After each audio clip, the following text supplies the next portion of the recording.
కూర్చోండి మిత్రులారా, చాలా సంతోషం. ఈరోజు మన విశాఖపట్నం నగరంలో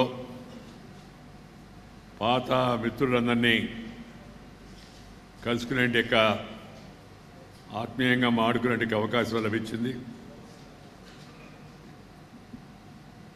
ఐక్యరాజ్య సమితి ద్వారా ఏర్పాటు చేసిన శాంతి విశ్వవిద్యాలయం నాకు గౌరవ డాక్టరేట్ ప్రదానం చేసిన సందర్భంగా నేను ఇవాళ నగరానికి అధికార కార్యక్రమంలో వచ్చిన సందర్భాన్ని పురస్కరించుకొని కొంతమంది మిత్రులు అందరం కలిసి ఈ ఆనందాన్ని పంచుకుందాము అనే సూచన మేరకు ఈ కార్యక్రమాన్ని ఏర్పాటు చేసుకోవడం జరిగింది. ఆనందాన్ని ఎప్పుడు పంచుకోవాలి. The real happiness has to be shared with the near and dear.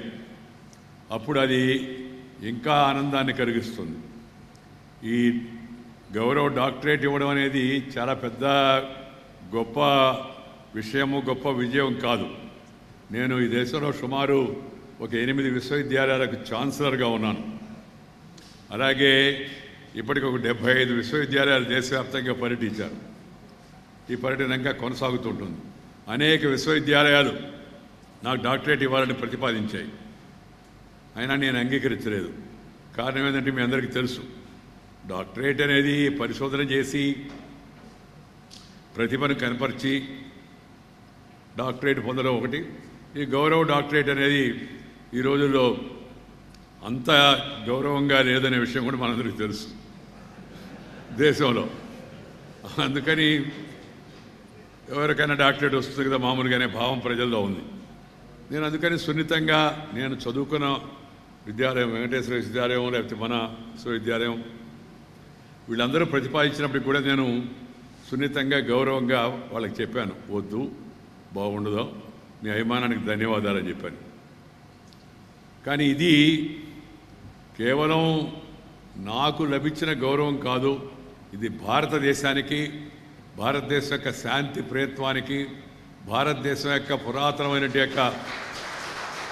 వసుదైక కుటుంబకం అనే భావన అవుతుందో ఆ భావనకు, అదేవిధంగా మన సనాతనమైన విలువలకు, శాంతిని కాంక్షించేదానికి, మన సమతను ఆకాంక్షిస్తూ ఒక సుస్థిరమైన అభివృద్ధి కోసం ప్రజాస్వామ్య దేశంగా మన దేశం చేస్తున్న కృషికి గుర్తింపుగా భావించి మన ప్రభుత్వ విదేశాంగ శాఖ కూడా చెప్పిన మీదట నేను దీన్ని అంగీకరించడం జరిగింది. అంగీకరించి ఆ కోస్టరికా దేశం వెళ్ళి అక్కడ ఈ శాంతి విశ్వవిద్యాలయం ఇచ్చినట్టుకి గౌరవ డాక్టరేట్ని పొందడం జరిగింది. ఈ భారతీయ సంస్కృతిలో భాగమైన వసుదైక కుటుంబం అనే ఆ భావన, మన దేశం కట్టుబడి శాంతి అనే విషయం, మన స్వాతంత్రోద్యమంలో అంతటి శక్తివంతులైన బ్రిటిష్ వారిని కూడా మహాత్మా గాంధీ గారు చెప్పిన నాన్ వైలెన్స్, శాంతి అనే పద్ధతిలో మనం పోరాడి విజయం సాధించినట్టు విషయం. అలాగే సమానత్వం ఉండాలి, అందరూ ఒకటే అనే విలువలను కూడా జోడించి ముందుకు వెళ్ళాలని చెప్పని మన ఆలోచన అవుతుందో, ఈ ఆలోచనను మరింతగా ముందుకు తీసుకెళ్లాల్సిన అవసరం ఉంది. ప్రపంచానికి కూడా ఈ విలువలను, ఈ ఆలోచనలను, ఈ సమతాభావాన్ని మనం మరింతగా తీసుకువెళ్ళి ప్రపంచం అంతా కూడా ఆ దిశలో పయనించే విధంగా మనం ఆలోచించాలి. మన దేశం ఒకప్పుడు చాలా ప్రపంచానికే విశ్వగురు అనేవాళ్ళు. మన దేశం యొక్క వాణిజ్యము, మన యొక్క జీడిపి ఇప్పటి భాషలో ప్రపంచ దాంట్లో 25% భారతదేశం నుంచే ఉండిందని పెద్దలు చెప్తారు. అయినా మన దేశం ఎప్పుడు ఎవరిపైన దండయాత్ర చేయలేదు, ఏ దేశాన్ని ఆక్రమించలేదు. చిన్న చిన్న దేశాలు కూడా వచ్చి మనల్ని ఆక్రమించాయి, పరిపాలించాయి, పీడించాయి, దోచుకున్నాయి, అందరికి కూడా తెలిసిన విషయమే. మరి అలాంటి ఆదర్శం ప్రపంచం అంతా కూడా ఆ మార్గాన్ని, ఈ సామ్రాజ్యవాద విస్తరణ కాంక్ష దాన్ని వదులుకొని అందరం కలిసి సహోదర భావంతో కలిసి జీవించాలనే భావాన్ని ప్రపంచం మరింత పెంపొందింపజేసుకోవాల్సిన అవసరం ఎంతో కూడా ఉందని ఈ సందర్భంగా నేను మనవి చేస్తున్నాను. ఐక్యరాజ్య సమితి ప్రారంభించిన విశ్వవిద్యాలయం కావడం ఒకటి. రెండవది మహాత్మా గాంధీ గారి యొక్క 150వ సంవత్సర జయంతి వేడుకను మనం ప్రపంచవ్యాప్తంగా జరుపుకోవాలని ప్రధానమంత్రి గారు ప్రతిపాదించారు. ఆ సందర్భంగా ఈ డాక్టరేట్ అందుకోవడం నిజంగా ఒక రెట్టింపైన గౌరవంగా నేను భావిస్తూ ఉన్నాను. అందుకే సవినంగా దాన్ని స్వీకరించాను. చట్టం అనేది నిర్దేశించిన నియమాలు అందరికీ వర్తిస్తాయి.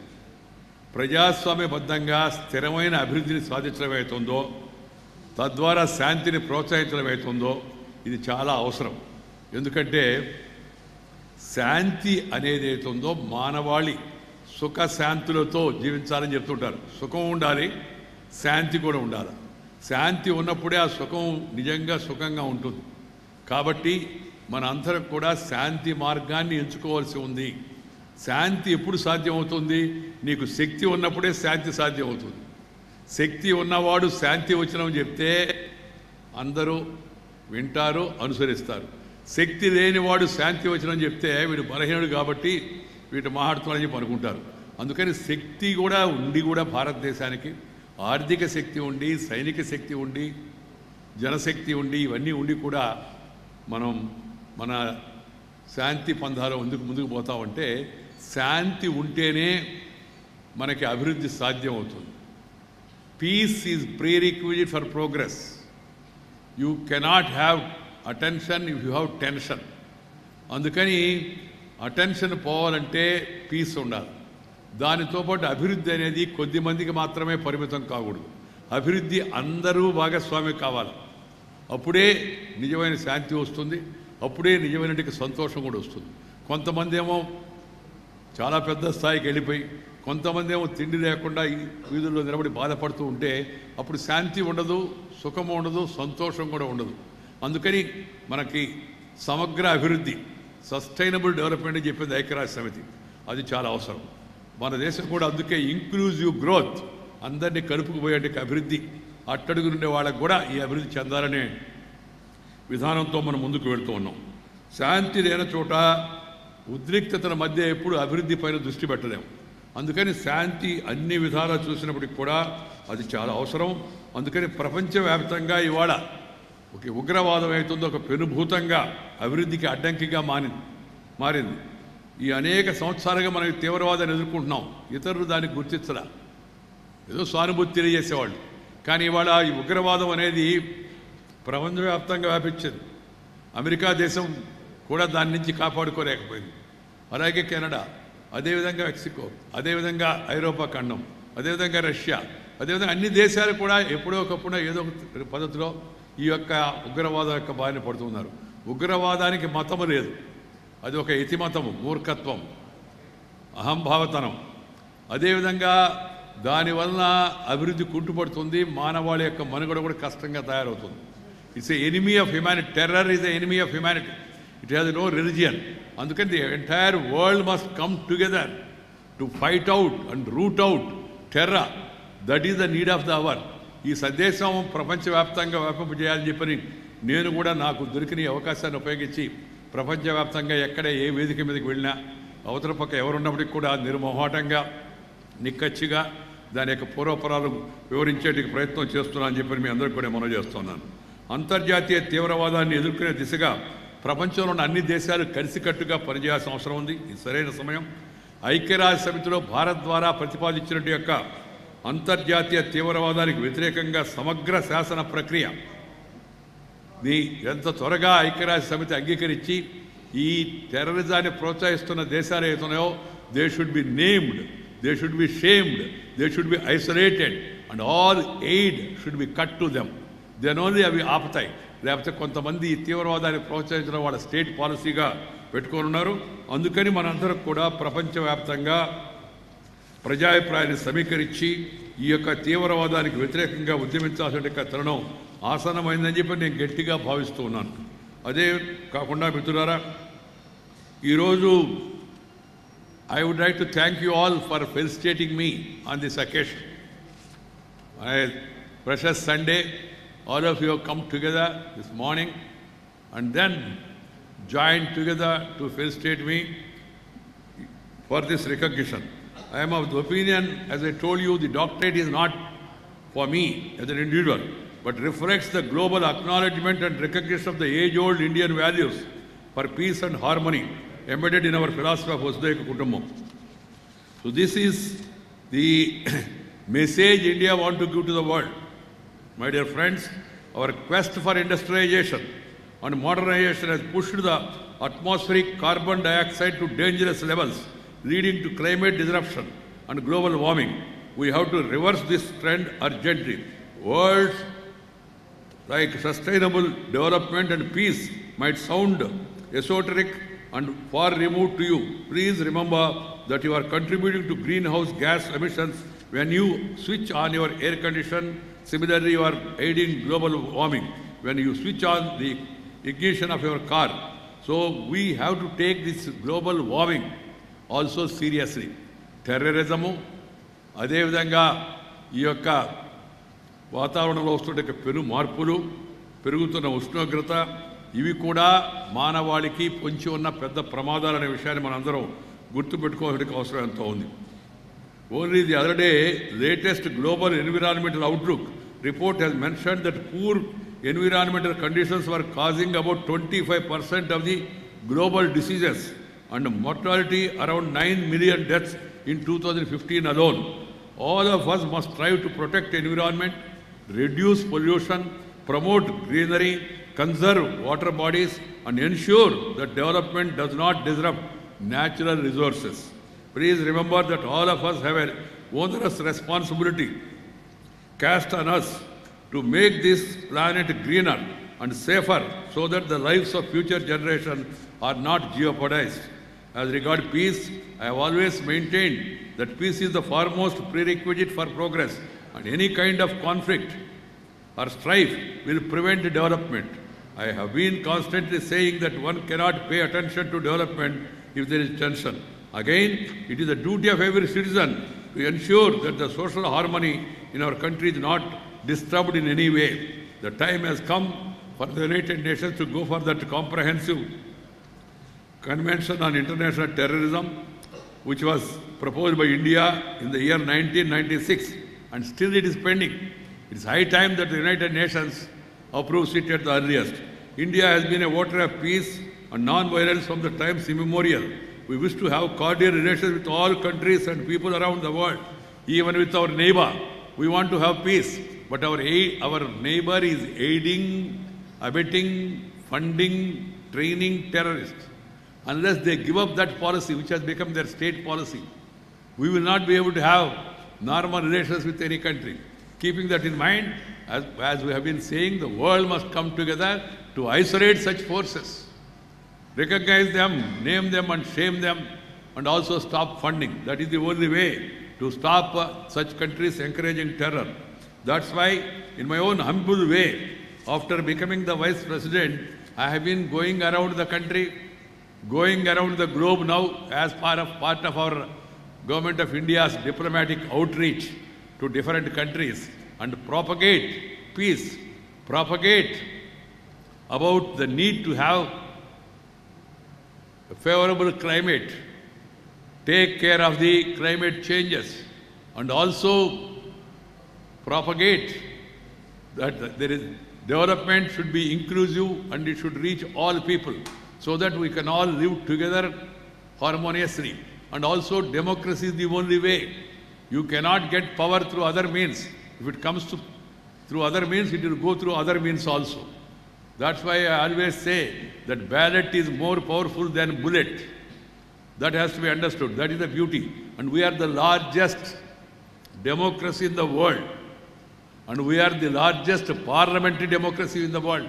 So we have to strengthen that and spread that message across the globe. అందుకని నేను నా వంతు ప్రయత్నంగా నేను దేశవ్యాప్తంగా ప్రపంచవ్యాప్తంగా పర్యటిస్తున్నప్పుడు అదే విషయం పైన ఎక్కువగా నేను దృష్టి పెడుతున్నాను.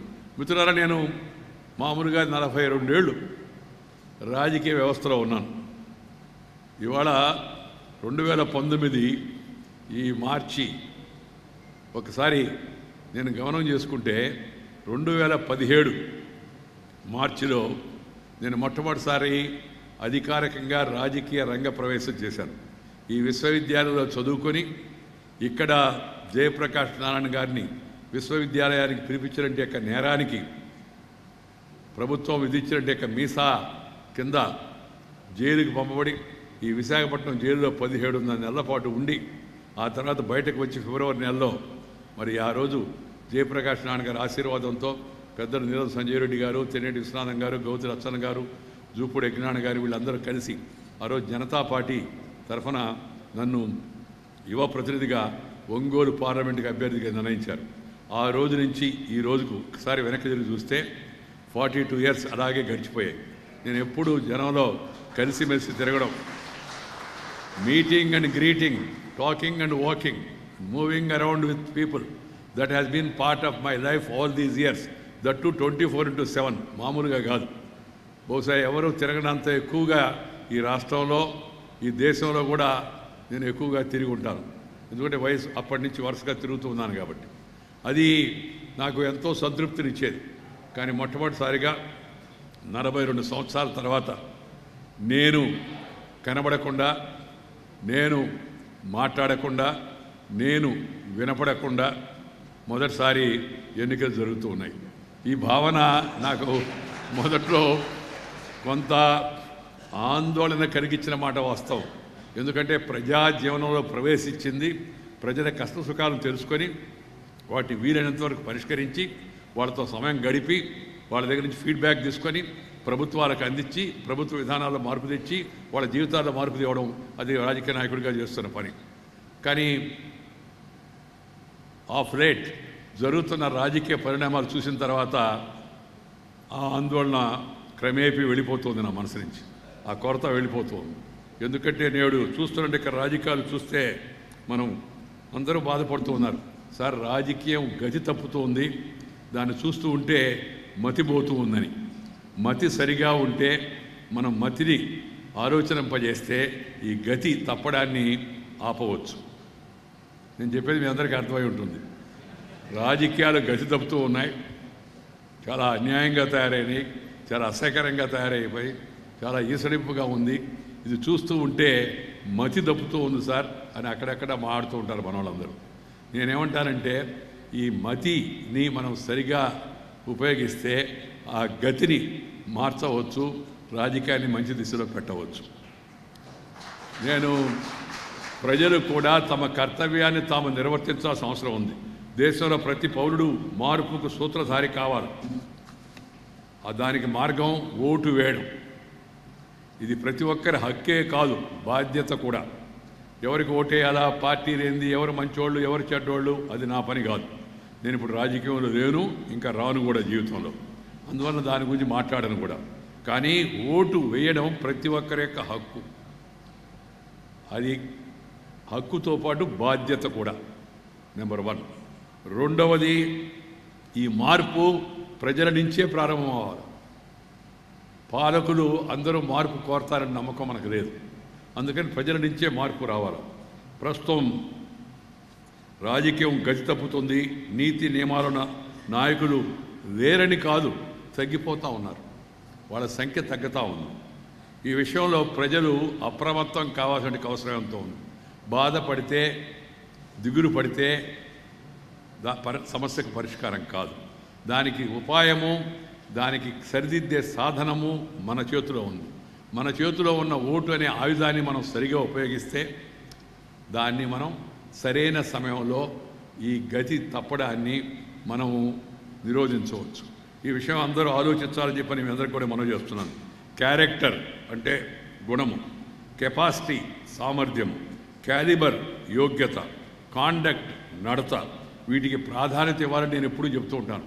అది ఇప్పుడున్న పరిస్థితుల్లో మరింత అవసరమని మీ అందరికి కూడా మనం చేస్తున్నాను. Character, calibre, capacity and conduct ఉన్న వ్యక్తిని చూసి మనం ఓటేయాలి.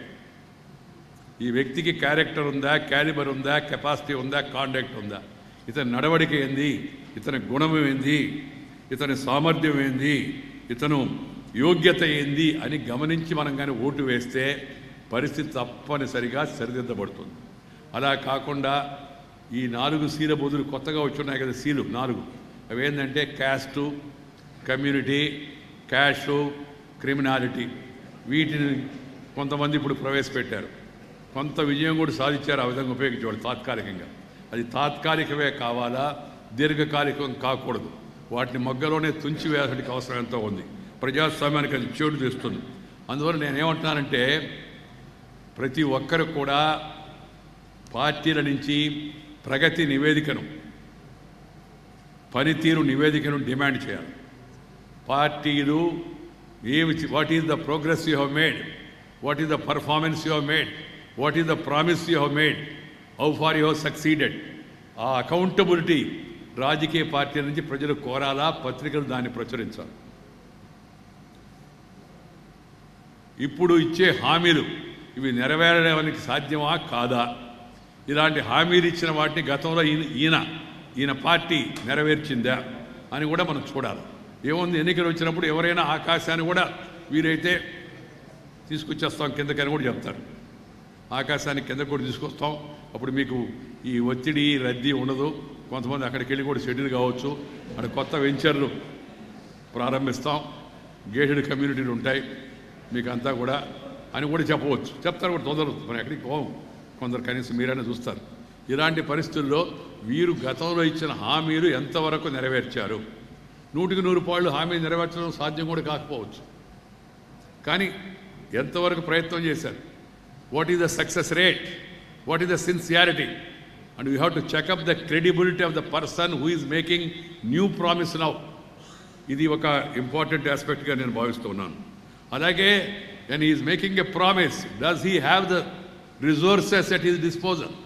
అంటే సొంతానికి కాదు, ఈ ప్రభుత్వం దగ్గర, ఈ కేంద్ర ప్రభుత్వం దగ్గర, ఈ రాష్ట్ర ప్రభుత్వం దగ్గర, లేకపోతే మున్సిపాలిటీ వార్డు ఎలక్షన్ అయితే వీళ్ళ దగ్గర అంత నిధులు ఉన్నాయా, ఆర్థిక సామర్థ్యం ఉందా, fiscal responsibility maintenance act FRBM లిమిట్స్ని ఫాలో అవుతూ అమలు చేయగలరా అనే దాన్ని కూడా ఆలోచించాలి. మనం అంత లోతుగా ఆలోచించాలి. అంతేగాని తాత్కాలికమైన రంగులు, తళుకులు, వెలుకులు, పెద్ద పెద్ద ఫుల్ పేజ్ అడ్వర్టైజ్మెంట్లు, లేకపోతే ఆకర్షణీయమైన ఆసక్తికరమైన అసహ్యకరమైన కొన్ని అడ్వర్టైజ్మెంట్లు, వాటిని చూసి ప్రభావితం కావడం కాకుండా లోతుగా ఆలోచించి, అరే మన ఆదాయం ఎంత, ఈ చెప్పే హామీకి ఖర్చు ఎంత, గతంలో ఈయన ఇచ్చిన హామీలను ఎంతవరకు నెరవేర్చగలడు, ఈ పార్టీ ఆ పార్టీ ఈ పార్టీ, దీని గతమేంది, దీని నడతేంది అనే విషయాన్ని కానీ ఆలోచించడం మొదలుపెట్టి కానీ మనం ఓటేయడం మొదలు పెడితే చాలా వరకు పరిస్థితి చక్కబడుతుందని చెప్పి ఈ సందర్భంగా మనం చేస్తున్నాను. నేను వీటి విషయంలో the political parties owe an explanation to the people. They must present a report card to the people. A performance audit has to be made by the newspapers. They must factually report. They must convey the facts as a news, should not add their views. Views and news should be separated. News has to be in the front page and views has to be in the editorial page. ఈ ధర్మాన్ని పత్రికలు కూడా పాటించాల్సిన అవసరం ఉందని సందర్భంగా మనం చేస్తూ ఉన్నాను. అలాగే పార్టీలు సైతం తమ అభ్యర్థుల పనితీరును ఎప్పటికప్పుడు సమీక్షిస్తూ చట్టసభల్లో వాళ్ళు పోషించిన పాత్ర ఏంది, వారు చేసిన కృషి ఏంది అనే విషయాన్ని కూడా ప్రజల ముందు పెట్టాలి. ఈయన ఎమ్మెల్యేగా ఉన్నాడు, ఈయన ఎంపీగా ఉన్నాడు, ఈయన మినిస్టర్గా ఉన్నాడు, పార్లమెంటుకి ఎన్ని రోజులు హాజరయ్యాడు, అసెంబ్లీకి ఎన్ని రోజులు హాజరయ్యాడు, అసెంబ్లీలో ఎలా ప్రవర్తించాడు, పార్లమెంటు ఎలా ప్రవర్తించాడు, ఎన్ని ప్రశ్నలు వేశాడు, ఎన్ని సమాధానాలు చెప్పాడు, ఎన్ని చక్కటి ప్రసంగాలు చేశాడు, ఎన్నిసార్లు వెల్లోకి వెళ్ళాడు, ఎన్నిసార్లు మైకులు బీకాడు, ఎన్నిసార్లు కాగితాలు విసిరేశాడు, ఎన్నిసార్లు పరికమాలిన పనులు చేశాడు, ఇవన్నీ కూడా సమీక్షించాల్సిన అవసరం ఎంతో ఉంది. మనం అలా అన్నప్పుడు నవ్వుకుంటున్నాం, but that's a reality. I'm now the chairman of the Rajya Sabha upper house and I also have experience of parliament 20 years and also legislative assembly here in Andhra Pradesh also. I have been one of the active members. I don't say I am the active member. I have been one of the active members. So there has to be a performance audit and performance report placed before the people, and political parties are duty bound to do it. వాళ్ళ party వాళ్ళు ఎన్నిసార్లు చట్టసభను అడ్డుకొని చట్టాన్ని కానియకుండా చేశారు, చట్టాన్ని అది ప్రజా వ్యతిరేకమైతే అడ్డుకున్నది ఎన్నిసార్లు, ప్రజా అనుకూలమైనప్పటికీ కుంటి సాకులు చెప్పి దాన్ని అడ్డుకుంది ఎన్నిసార్లు, ఇలాంటి వాటన్నిటిపైన కూడా విశ్లేషణ జరిగితే అది చాలా బాగుంటుందని మనం చేస్తున్నాను. ప్రజా జీవితంలో ఉండే వారి సిద్ధాంతాలు, వారి ఐడియాలజీ ఏమిటి, వారి నడత ఐడియల్ బిహేవియర్ ఏమిటి. అద్వానీ గారు ఎప్పుడు చెప్తూ ఉంటారు, ideal behaviour is more important than ideology అని చెప్పని. సిద్ధాంతం కన్నా నడత కూడా ముఖ్యము, వారి యొక్క ప్రవర్తన కూడా ముఖ్యము, క్రెడిబిలిటీ ముఖ్యము, విశ్వసనీయత కూడా ముఖ్యము, నిబద్ధత ముఖ్యము. అందుకని నడత, విశ్వసనీయత, నిబద్ధత వీటిని గురించి కూడా ప్రజలు ఎప్పటికప్పుడు గమనిస్తూ ఉండాలి. సిద్ధాంతాల కంటే రాద్ధాంతాలు పెరిగిపోతున్న తరుణంలో, ఆరోపణలు ప్రత్యారోపణలు ఎక్కువ అవుతున్న తరుణంలో నిర్మాణాత్మకంగా చర్చ, నిర్మాణాత్మకంగా ప్రసంగాలు జరిగేట్టుగా చూడాల్సిన అవసరం ఎంతో ఉంది. నాయకులు, పార్టీలు మారడం, ప్రజాస్వామ్యంలో పార్టీ మారే హక్కు ఉంది. కానీ ఎందుకు మారాడు ఈయన? ఎలక్షన్ ముందే ఎందుకు మారాడు? ప్రజలు మారవచ్చు, మారకపోతే ప్రజాస్వామ్యానికి అర్థం లేదు. పోయినసారి ఆయన కేసు నష్టం ఇష్టం లేకపోతే ఈయన కేసుకోవడం, లేదా ఆయన బాగా చేస్తే మళ్ళీ ఆయన కేసుకోవడం, అది ప్రజలకు ఉండే హక్కు. నాయకుడు అనేవాడు, ప్రజలకు నాయకత్వం వహించేవాడు, వాడు రేపు ఎలక్షన్గా ఇవాళ మారి కొత్త అవతారంతో ముందుకు వస్తే ఎంతవరకు అది గౌరవప్రదమైంది? ఇలాంటి వాటి గురించి ఆలోచించాల్సిన అవసరం ఎంతో ఉంది. ఆ వైపు ఈ మధ్యకాలంలో మరీ ఎక్కువైపోయింది. మంత్రులు మారేస్తారు, ఎమ్మెల్యేలు మారేస్తారు, ఆ పార్టీలో మారుతారు, ఈ పార్టీలో కనబడతారు, ఈ పార్టీలో గెలుస్తారు, ఆ పార్టీలో మంత్రి అయిపోతారు, ఆడకొచ్చి మంత్రాంగాన్ని నడుపుతూ ఉంటారు. ఇవన్నీ కూడా జనంలో ఒక రకమైన ఏ భావన కలిగిస్తున్నాయి. ఎవరు ఎక్కడ ఉన్నారో తెలవడం లేదు. ఏదైనా ఊరికి పోయి దిగినప్పుడు అంతా ఊరిలో కనుక్కోవాల్సి వస్తుంది ముందు లేటెస్ట్గా. ప్రస్తుతం లేటెస్ట్ ఎవరు ఏ పార్టీలో ఉన్నారు. అందుకని నేను ఈ మధ్య సలహా చెప్పాను ఒకటి, ఏమనంటే ప్రతి రైల్వే స్టేషన్లో రైళ్ల రాకపోకలు అని ఉంటుంది. గోదావరి ఎక్స్ప్రెస్ ఇన్ని గంటలకు వస్తుంది, విశాఖ ఎక్స్ప్రెస్ ఇన్ని గంటలకు పోతుందని. అట్లా ప్రతి పత్రిక కూడా ఆ జిల్లా ఎడిషన్లో రాజకీయ నాయకులు తాజాగా ఇప్పుడు ఈరోజు వరకు ఏ పార్టీలో ఉన్నాడు,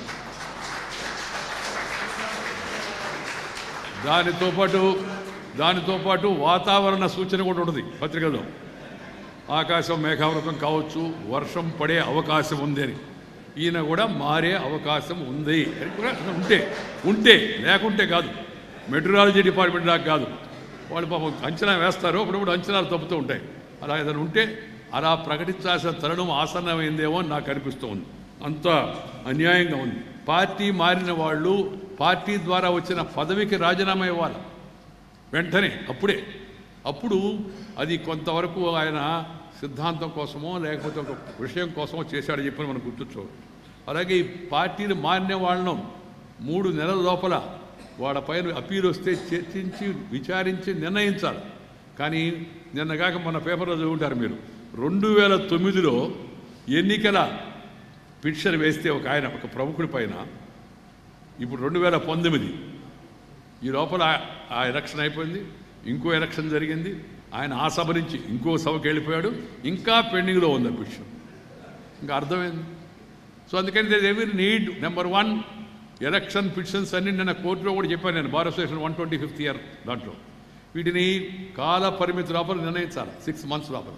otherwise it will be mockery of democracy. Secondary anti defection, speaker కానీ చైర్మన్ కానీ ఎవరైనా సరే వితిన్ 3 monthsలో డిసైడ్ చేయాలి.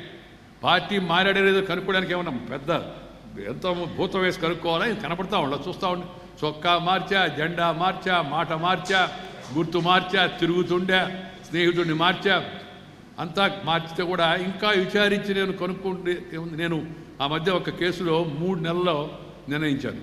నాకు 3 రోజులు నిర్ణయించే శక్తి ఉండింది, కానీ మరీ జనం అంత తొందరగా నిర్ణయించారు. అంత తొందరగా నిర్ణయించాల్సింది, అభినందించాల్సిన భవనిచ్చి అంత తొందరగా నిర్ణయించారు ఏంది? ఆయన పని ఆయన చేయమైందండి. ఆ మధ్య ప్రధానమంత్రి గారు ఒక మాట అన్నాడు, దేశభక్తి అంటే ఏంది అని ఏదో చెప్పాడు ఆయన. ఏమన్నాడు? ఎవరి పని వాళ్ళు చేయడమే దేశభక్తి అని. నాకు అర్థం కాల ముందు, ఎవరి పని వాళ్ళు చేయడం దేశభక్తి ఏంది? కానీ నిజమే, ఎవరి పని వాళ్ళు చేస్తే అంతకన్నా దేశానికి కావాల్సిన ఏమని చెప్పండి, దేశం చాలా ముందుకు వెళ్తుంది ఎవరి పని వాళ్ళు చేస్తే. సో అలాగే ఈ presiding officers must decide electoral petitions within 3 months. అది కూడా ఒక రకంగా మనం మార్పు తేవాల్సి ఉంది. అలాగే క్రిమినల్ యాంటిసిడెంట్స్ ఉన్న వాళ్ళ వివరాలన్నీ కూడా బాగా బోల్డ్ లెటర్స్లో పబ్లిష్ చేయాలి. అప్పుడు జనానికి తెలుస్తుంది, ఎక్కడో మారుమూల కాదు. నేను సుప్రీంకోర్టు కూడా ఆ విషయాన్ని వింటూ ఉంది, గవర్నమెంట్ అడిగింది ఏం చేసావని చెప్పని. దాని విషయంలో గవర్నమెంట్ అవసరం అయితే ఈరోజు తాగేది కాదు ఇది. ఈ మార్పులు ఈరోజుతో కావు, చూస్తూ ఉంటాం మనం చాలా రోజు. ఈ కూడా వచ్చినాయి కూడా ఇప్పుడు వచ్చిన మార్పులు కాదు, వరుసగా ఈ మధ్యకాలంలో పెరుగుతూ ఉన్నాయి పార్టీలు ఫిరాయించడం అంతా కూడా. వీటిని అరికట్టాలంటే శాశ్వత పరిష్కార మార్గం కూడా చూడాల్సి ఉంది. అదేవిధంగా 4th ఎస్టేట్గా పిలిచే పత్రికలు, మీడియా ప్రత్యేకించి ఏ పార్టీకి కొమ్ము కాయరాదు. నిష్పక్షపాతంగా, నిస్సంకోచంగా, నిర్మోహమాటంగా, నిర్భయంగా వాస్తవాలను ప్రజలకు తెలియజేయాలి. అప్పుడే ప్రజాస్వామ్యం మరింత శక్తివంతం అవుతుంది, అర్థవంతంగా అవుతుంది. Report truth, don't mix news with views. That's my advice to the media. వాస్తవాలు వార్తలు కావాలే తప్ప అందులో సొంత అభిప్రాయాలను మేళవించి, కోరికలను మేళవించి వాస్తవాలు తప్పుదారి పట్టించే ప్రయత్నాలు జరగకూడదు. ఈ పెయిడ్ న్యూసు, స్పాన్సర్ న్యూసు మరియు ప్రజలను మభ్యపెట్టే వార్తల మీద నిఘా మరింత పెరగాల. ప్రజలకు వాస్తవాలు తెలియజేసే విధంగా వారికి ప్రోత్సాహం అందించాల్సిన అవసరం ఎంతో ఉంది. ఇలాంటి కొన్ని ఆలోచనలు మన అందరం కూడా చేయడం మొదలైతే కొంతవరకు రాజకీయ వ్యవస్థ బాగుపడే అవకాశం ఉంది. ఒకసారి బాగుపడడం మొదలు పెడితే అది త్వరితగతిన ముందుకు వెళుతుంది. మిత్రులారా, నేను ఈ మధ్య దేశంలో 5 క్షేత్రాల్లో పర్యటిస్తున్నాను. ఎందుకంటే నేను ఖాళీగా కూర్చోలేను. చాలామంది అడుగుతారు, సార్ రెస్ట్ తీసుకోండి సార్, ఇన్నేళ్ళు అయిపోయింది కదా.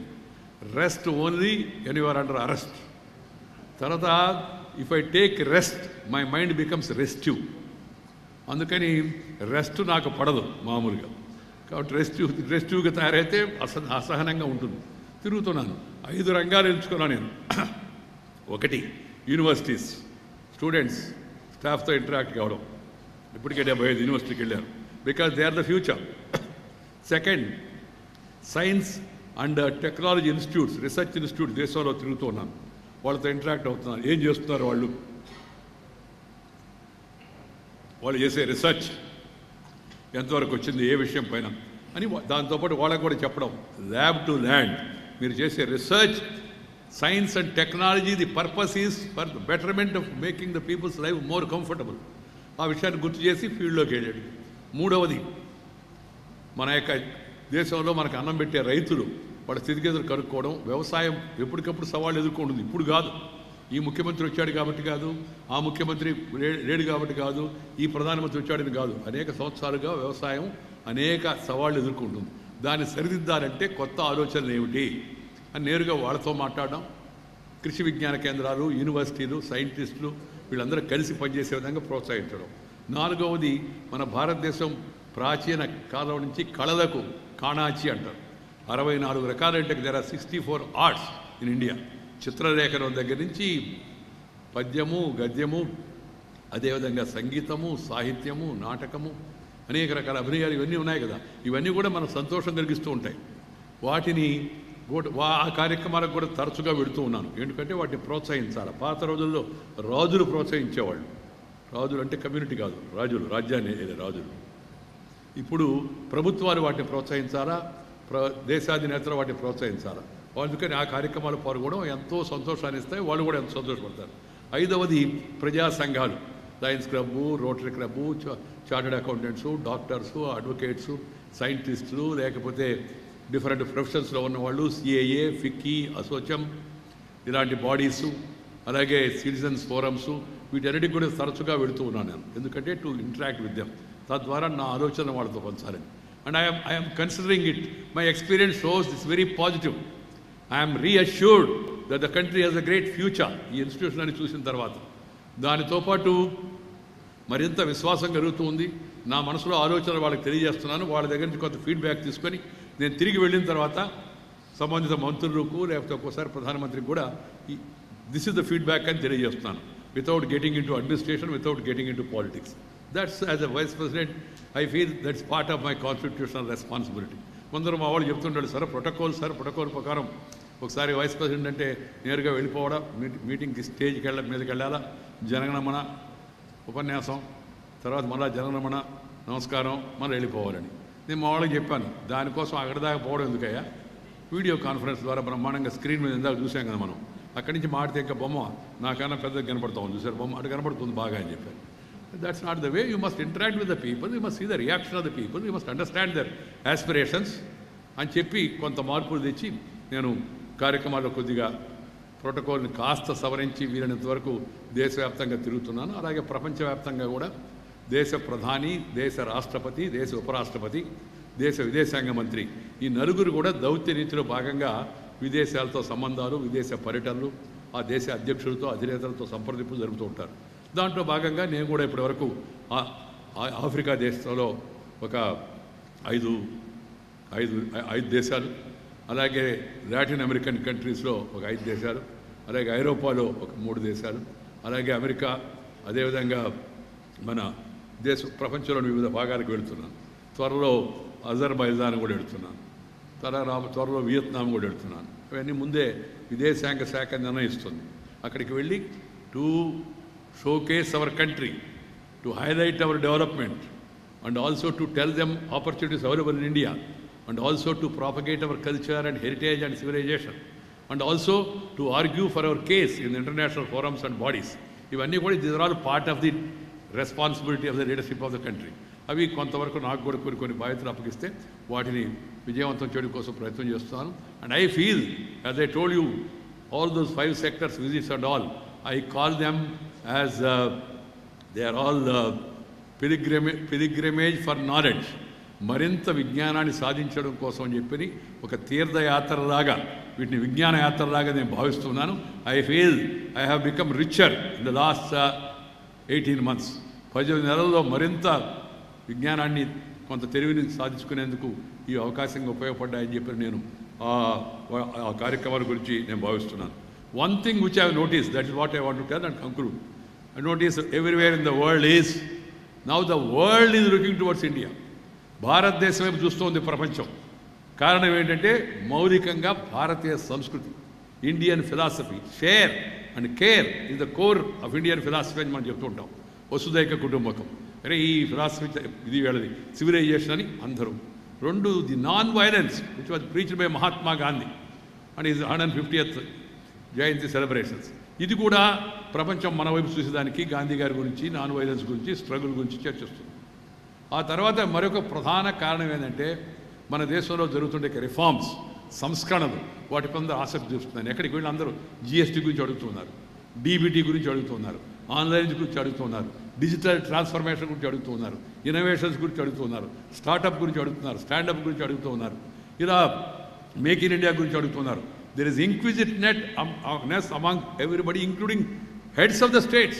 The other day when I was talking about India, the Costa Rica president along with his wife, they were taking notes of each and every point and asking also, sir, identi entarku vachindi, ela vachindani.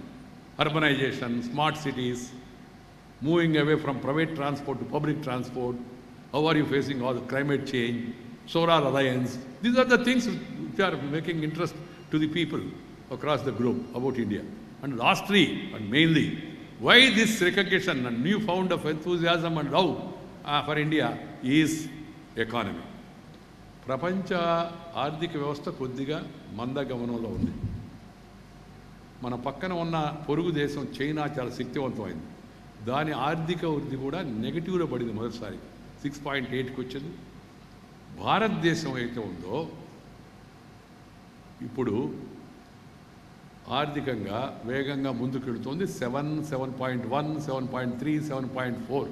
ఈ విషయాన్ని ప్రపంచ bank, world economic forum, Asian development bank, Moody's ratings, international అన్ని rating agencies అన్నీ acknowledge చేయడం వలన ప్రపంచం అంతా ఎక్కడిక్కడ sir 7.3% growth. మొన్న నాకు జింబాబ్వే ప్రెసిడెంట్ ఉన్నాడు, sir tallest economy now and also tallest statue అన్నాడు. అంటే చూడండి న్యూస్ ఎలా వస్తుందంటే, ఇప్పుడు వరకు ఆ గౌతమ్ బుద్ధుడు స్టాచ్యూ, లేకపోతే అమెరికాలో ఉండే స్టాచ్యూ ఆఫ్ లిబర్టీ, అది టాలెస్ట్. ఇప్పుడు ఆ స్టాచ్యూ ఆఫ్ లిబర్టీకి 2 అంతలు ఉండేటి 182 మీటర్ల సర్దార్ వల్లభాయ్ పటేల్ విగ్రహం మన దేశంలో ఏర్పాటైందంటే that is also matter of interest for the foreigners. మరి దేశం ఇండియా గొప్పది అని దానికోసం అని చెప్పని ఇంతకుముందు అందుకు వచ్చిన వాళ్ళందరూ తాజ్మహల్ చూసి వెళ్ళిపోయేవాళ్ళు. ఇప్పుడు తాజ్మహల్తో పాటు సర్దార్ పటేల్ స్టాచ్యూ కూడా వాళ్ళు ఐటనరీ ఒక ఇది పెట్టుకుంటారు. So this is the interest. So అందుకని మనము మన దేశంలో మన అందరం కూడా మన ప్రజాస్వామ్య వ్యవస్థను మరింత పటిష్టం తయారు చేసుకోవాలి. జవాబుదారీ తన ఉండే రాజకీయ వ్యవస్థను తెచ్చుకోవాలి. సమర్థుడైన నాయకుడు, స్థిరమైన ప్రభుత్వం దేశానికి అవసరం. ఎవరనేది పార్టీ అనేది that is your choice, that is for the people. I'm not here to say, as I said, I have retired from politics. I don't want to get into politics also. But one thing is very clear, సమర్థుడైన నాయకుడు కావాలి. స్థిరమైన ప్రభుత్వం ఉంటే అప్పుడు మనకి సుస్థిరమైన అభివృద్ధి వస్తుంది అనే దిశలో ఆలోచించుకొని ప్రజలు తమ తీర్పుని ఎన్నికల్లో ఇస్తే అది చాలా బాగుంటుంది. But one thing is very clear, మనం ముందు ఓటుకి వెళ్ళాలి.